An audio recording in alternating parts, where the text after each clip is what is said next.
Hi hello welcome to our channel. నేను మీ సిరి. ఈరోజు మనం చెప్పుకోబోయే కథ మిస్సెస్ అగస్త్య పార్ట్ 19. కథలకు వెళ్ళే ముందు లైక్ చేసి హైప్ చేయడం మర్చిపోకండి ఫ్రెండ్స్. క్రిష్ నీకు తెలుసా అని షాక్ అవుతూ అడిగాను. ఆ, ఎలా అని అయోమయంగా బుర్రగొక్కుంటూ అడిగాను. హీ ఈజ్ మై బ్రదర్ అన్నాడు నా వైపు చూస్తూ. వాట్ అంటూ కళ్ళు తేలేశాను. ఆ, మా చిన్నాన్న కొడుకు, మేమంతా ఒకే ఇంట్లో ఉంటాం. ఇంతకీ వీడెక్కడ తగిలాడు నీకు? బాగా ఇరిటేట్ చేస్తున్నట్టున్నాడు అని అగస్త్య అన్నాడు. ఏంటి, ఈ క్రిష్ మీ తమ్ముడా? వాడికి నీకు ఒక్క విషయంలో అయినా పోలిక లేదు. గాడిద, నా చేతుల్లో ఎన్ని తిట్టు తిన్నాడు. Waste fellow, I love you కూడా చెప్పాడు అని కోపంతో అమ్మోరులా ఊగిపోయాను నేను. నా మాటలకి నవ్వి, 1 మంత్ బ్యాక్ నా ఫోన్లో నీ ఫోటో చూశాడులే, కావాలని ఆట పట్టించి ఉంటాడు అని లైట్ తీసుకున్నాడు అగస్త్య. నువ్వేంటి, వాడు ఐ లవ్ యూ చెప్తే లైట్ తీసుకుంటున్నావు? నీ చేత మక్కలు విరగ్గొట్టిస్తానని వాడితో అన్నాను అని మూతి ముడుచుకుని అగస్త్య వైపు చూశాను. సరే, నువ్వు అన్నట్టుగానే చేద్దాం. ఎక్కడున్నాడు కనుక్కుంటాను ఉండు అని తన ఫోన్తో క్రిష్కి కాల్ చేశాడు. కాల్ కట్ చేసి, సుదర్శన్ అంకుల్ ఇంట్లో ఉంటున్నాడు అన్నాడు. ఇప్పుడు ఎక్కడికో బయటికి వెళ్ళాడంట, ఈవినింగ్ వస్తానన్నాడు అని అన్నాడు అగస్త్య. సార్ అంటూ తన భుజం మీద వాలాను. నీకు తిక్క అనేది ఇందుకే కదా, మళ్ళీ సారేంటి అని అన్నాడు కాస్త వెటకారంగా.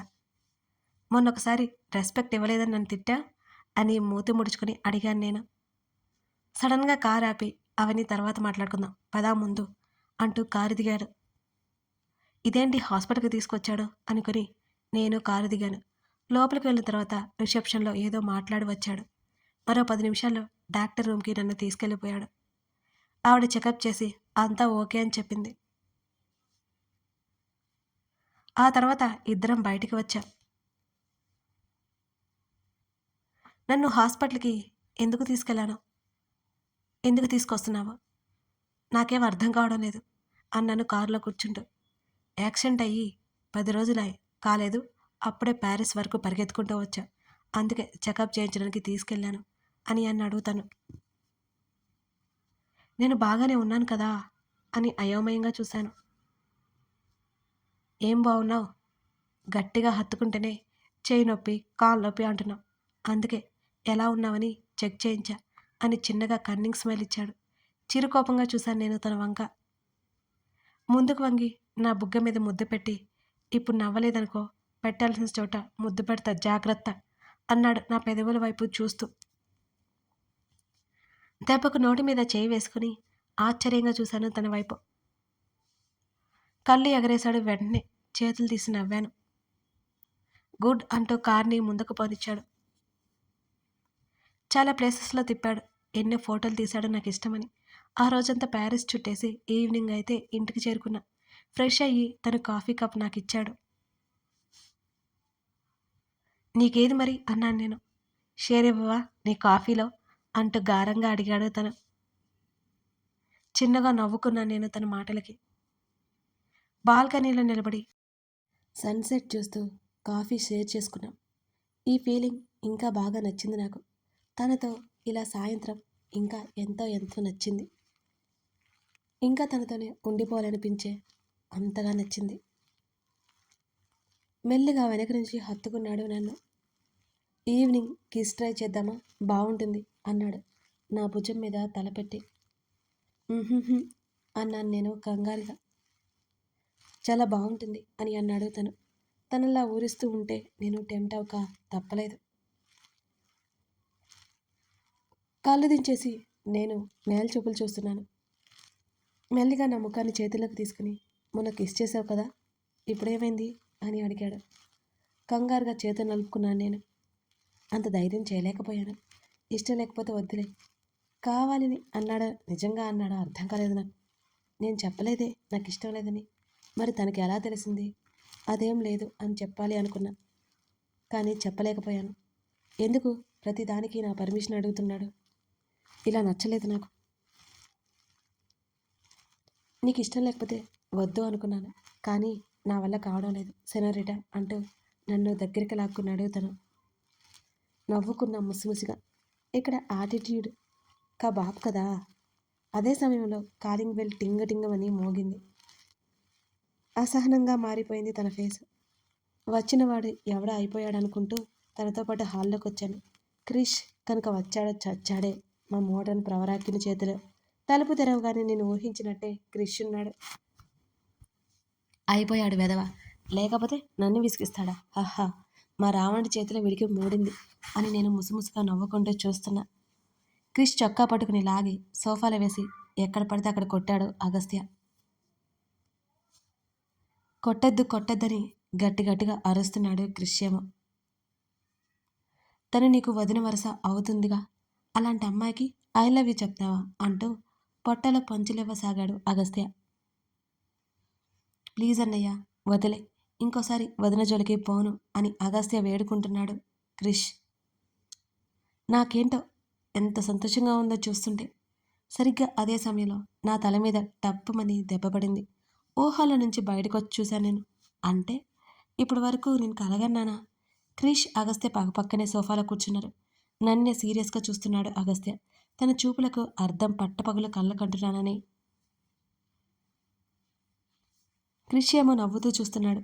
అంటే ఇదంతా కళ. ఛ, ఎంత మంచి కళ మిస్ అయింది. అది జరిగితే బాగుండు.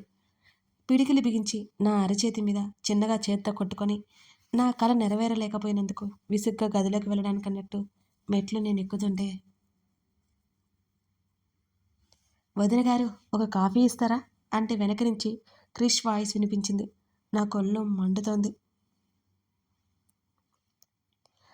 వాడిగా వెనక్కి చూపులు విసిరి మా ప్రవరాకిని గుండెల్లోకి నా చూపుల బాణాల దించేశాను. తన పెదవుల మీద సన్నటి నవ్వు మెరిసింది. వెళ్ళి స్ట్రాంగ్ కాఫీ పెట్టుకురా అంటూ క్రిష్ని సోఫాల నుండి లేపి కిచెన్ వైపుకి పంపించాడు అగస్త్య. నేను మూతి తిప్పి రూమ్లోకి వెళ్ళిపోయాను. నా వెనకే వచ్చినట్టున్నాడు తను. ఏమైంది తింగరి అని అంటూ హత్తుకున్నాడు వెనక నుంచి. వాడి మక్కలి విరక్కొట్టమంటే ముచ్చట్లు పెట్టి నన్ను వెర్రిదాన్ని చేశాం. ఎంతైనా బ్రదర్స్ కదా మీరు. పెహ్ అని విడిపించుకోవాలని చూసినా అక్కడున్నది పెద్ద బండరాయి. అబ్బే, వెనక్కి కొంచెం కూడా జరగలేదు. నా చిట్టిపొట్టి జడని ముందుకు వేసి పాపం పిల్లాడేవాడు ఏం చేశాడు అన్నాడు నా మెడ వెనక భాగం మీద పెదవులతో గిరిగింతలు పెడుతూ. ప్రశ్న అడిగాడు, సమాధానం చెప్పనివ్వలేదు. మనసులో తిట్టుకోవడానికి కూడా నాకు థాట్స్ రావట్లేదు తన మాయలో పడి. నువ్వు నువ్వు ముందు దూరం జరుగు అంటూ నేను గింజుకుంటుంటే, నువ్వెంత గింజుకున్నా నీ వల్ల కాదులే, నీ ప్రయత్నం ఆపేయి అంటూ చుట్టూ చేతులు బిగించాడు.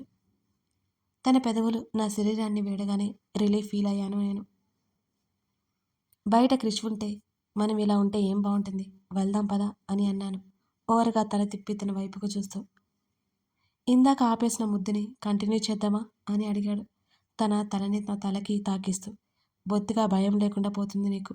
బయట మీ తమ్ముడు ఉంటే మనం ఎలా ఉంటే బాగోదు కదా అని నేను చెప్తుంటే అర్థం కాదా నీకు అని చిరుకోపంగా చూస్తుంటే, వాడు కాఫీ పెడుతున్నాడా అని అన్నాడు అగస్త్య. కాఫీ ఎంతసేపు పెడతాడు, 5 మినిట్స్లో అయిపోతుంది, పదండి సార్ అన్నాను తన చేతుల మీద కొట్టేస్తూ. నన్ను మెల్లిగా వదలగానే ఊపిరి తీసుకున్నాను నేను. తన వైపు తిరిగానే లేదు. నా మెడ వెనుకగా చేరిన తన చెయ్యి నన్ను ముందుకు లాక్కుంది. చటుక్కున ముద్దిచ్చి గబుక్కున వెళ్ళిపోయాడు బయటికి. క్షణాల్లో జరిగిన ఈ చర్యకు బిగుసుకుపోవడం తప్ప నేనేం చేయలేకపోయాను. తేరుకుని నవ్వుకోవడం తప్ప ఇంకేం చేస్తాను చెప్పండి. నేను వెళ్ళేసరికి క్రిష్ ఇంకా కిచెన్లోనే ఉన్నాడు. ఏంటి కాఫీ ఇంతసేపు పెడుతున్నాడు అని అనుమానంగా అగస్త్య వైపు చూశాను నేను. వాడికి కాఫీ పెట్టడం రాదు అని నవ్వాడు అగస్త్య. మరి ఎందుకు పంపించావు ఆశ్చర్యపోతూ అడిగాను నేను. నువ్వు అలిగి వెళ్ళావు కదా, బుజ్జి అని వచ్చాను కదా, నేను బయటకు వచ్చేసరికి వాడు బయటికి రాకూడదు కదా, అందుకన్నమాట అని సోఫాలో వెనక్కి వాలుతూ అన్నాడు అగస్త్య. మరి కిచెన్లో ఏం చేస్తున్నాడు అని లేచి వెళ్తుంటే, మీ ఇద్దరి వెళ్ళి కిచెన్లో కొట్టుకోవడానికా, నువ్వు ఆగు అని అన్నాడు అగస్త్య. మేమేమైనా చిన్నపిల్లలమా కొట్టుకోవడానికి అని తన చెయ్యి విడిపించుకొని కిచెన్లోకి వెళ్ళాను నేను. నా వెనక రావాల్సిన తను కాల్ వస్తుంటే అక్కడి నుంచి బయటికి వెళ్ళిపోయాడు. నేను వెళ్ళి ఒకసారి ఎగిరి కిచెన్ గట్టు మీద కూర్చున్నాను. హలో ఏంజల్ అని నవ్వాడు క్రిష్. పక్కనే ఏముంటుందా అని వెతికినా నాకు గరిటె కనిపించింది. అవి తీసుకుని తన తల మీద ఒక్కటేశాను. సీరియస్గా వెనక్కి తిరిగి చూశాడు క్రిష్. బావుందా అన్నట్టు నవ్వుతూ కళ్ళెగరేశాను. వెంటనే వెజిటేబుల్స్ నా వైపు విసిరాడు. అది ముందే గ్రహించిన నేను కిచెన్ గట్టు మీద నుంచి కిందకి దిగాను. దూకాను అంటే కరెక్ట్. ఆ పొయ్యి మీద ఉన్న కాఫీ గురించి మర్చిపోయి వెజిటేబుల్స్ నా మీదకి వేయడానికి వెనక్కి తిరిగాడు క్రిష్. పక్కనే టబ్లో ఉన్న స్పూన్లన్నీ తన వైపుకి విసిరాను నేను. క్రిష్ ఊరుకోలేదు. పిండి డబ్బా తీసి పిండి నా మీద పోయడానికి వస్తుంటే అప్పటికే బాటిల్ మూత తీసి రెడీగా ఉన్న నేను వాటర్ వంపేశాను. ఆ పిండి వాటర్ ఇద్దరి మీద పడిపోయాయి. ఏడుపు మొహం పెట్టుకుని తన వైపు చూశాను. ఆల్మోస్ట్ క్రిష్ది కూడా అదే పరిస్థితి మరి. భలే ఉన్నావురా అచ్చం జోకర్లాగా అని గట్టిగా నవ్వాను నేను. సరిగ్గా అప్పుడే పాలన్నీ పొంగిపోయి స్టవ్ అంతా పడిపోయాయి. గబుక్కున వెనక్కి తిరిగి స్టవ్ ఆపేశాడు క్రిష్. నీదేం పోయింది? ఇప్పుడు నాకు ఉంటుంది. అసలే నేను డ్రెస్ కూడా తెచ్చుకోలేదు అని ఇంకాస్త కంగారు పడుతూ అన్నాడు క్రిష్. అగస్త్య డ్రెస్సులుంటాయి కదా అనేలోపు క్రిష్ సైలెంట్ అయ్యాడు.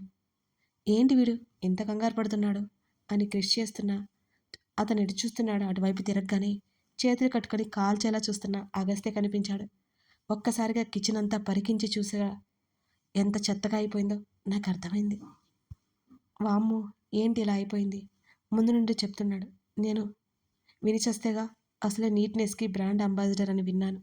ఇప్పుడు మా ఇద్దరిని డస్ట్బిన్లో పడేస్తాడది కన్ఫర్మ్ అని మెల్లిగా వెళ్ళడానికి అన్నట్టు అక్కడి నుంచి జారుకుంటుంటే సైలెంట్గా ఉన్నాడని సంతోషపడిపోతూ అగస్త్యని దాటుకుని వెళ్ళే నా ముంజేతిని గట్టిగా పట్టుకుని వెనక్కి లాగాడు. సారీ అన్నాను తన వాడి చూపులకు తట్టుకోలేక. మీ ఇద్దరు ఫ్రెష్ అయ్యి అరగంట టైం ఇస్తున్నా. అరగంటలో కిచెన్ ఎలా ఉందో అలా లేకపోతే ఇంటి నుంచి బయట పెద్ద డస్ట్బిన్ ఉంది చూశారు కదా, దానిలో ఎత్తి పడేస్తాను జాగ్రత్త. ఒక్క మరక ఉన్న అయిపోయారే, తోలు తీస్తాను అని సీరియస్గా వార్నింగ్ ఇచ్చి అక్కడి నుంచి గదిలోకి వెళ్ళిపోయాడు అగస్త్య. తిట్టుకుంటూ చూశాను క్రిష్ వైపు. చూడు నీ వల్ల ఎంత పని జరిగిందో అంటూ దిగులుగా నేల మీద కూలబడిపోయాడు క్రిష్.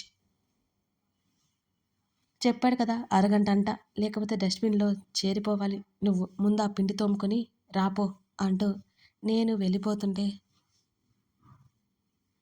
ఇంకా మాటలు పెట్టారా మీ ఇద్దరు? కానివ్వండి అని గదిలోకి ఇంకా వెళ్ళిపోని అగస్త్య అరుపు వినిపించింది. బాగా ఎంజాయ్ చేస్తూ క్లీన్ చేయి క్రిష్, నేను వెళ్ళి ఫ్రెష్ అయ్యి జాయిన్ అవుతాను ఓకే. వీన్ని ఆడుకుంటుంటే నాకు భలే నచ్చింది, భలే సంతోషంగా అనిపించింది. నీకేం తల్లి ఎన్నైనా చెప్తావు, ఇక్కడ ఒక డ్రెస్ కూడా లేదు నాది అని క్రిష్ వాపోయాడు.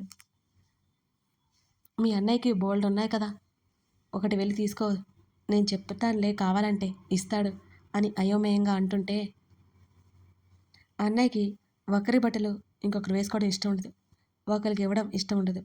అసలు వాడను అయితే ఇస్తాడు కానీ ఒకసారి వేసుకున్నవైనా ఇవ్వడు. తన బాధ అంతా వెళ్ళగక్కాడు క్రిష్. బాగా అయింది నీకు, ఎంజాయ్ మిస్టర్ క్రిష్ అని బాగా నవ్వుతూ ఎగురుకుంటూ ఎగురుకుంటూ గదిలోకి వచ్చేశాను నేను.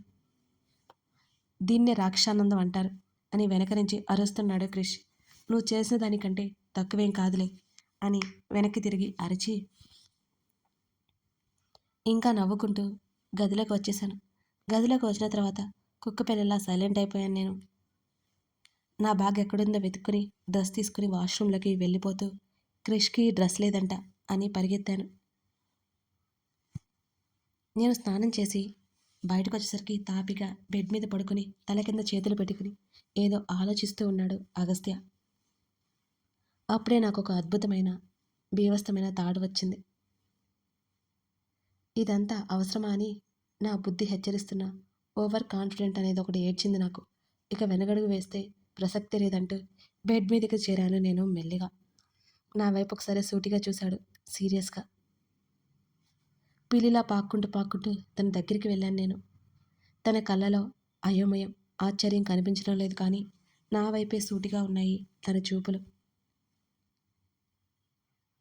తేడా జరుగుతుందేమో అని నాకు లోపల అనిపిస్తుంటే ఏం కాదులే అని లైట్ తీసుకుని మెల్లిగా తన హృదయం మీదకి చేరిపోయాను నేను. మిస్టర్ ప్రవరాక్యుడిని ప్రేమదాసుని చేయాలని కంకణం కట్టుకున్నాను మరి కదా. జరిగే పనేనా ఇది? డౌట్ వస్తుంటే ఖచ్చితంగా జరిగి తీరుతుందని గట్టిగా నమ్ముతున్నాను నేను. కథ కొనసాగుతోంది. కథ నచ్చితే లైక్ చేసి కామెంట్ చేయండి. అలాగే మన సిరీ డైరీస్లో నువ్వే కావాలని అనే స్టోరీ రన్ అవుతుంది. ఒకసారి వెళ్ళి లుక్ వేయండి, మీకు అది తప్పకుండా నచ్చుతుంది. అది డిఫరెంట్ స్టోరీ, మిస్ చేయకుండా చూడండి ఫ్రెండ్స్. లింక్స్ డిస్క్రిప్షన్లో అలాగే ఎండ్ స్క్రీన్లో ఇస్తాను నేను, మర్చిపోకండి. Thank you for watching this video.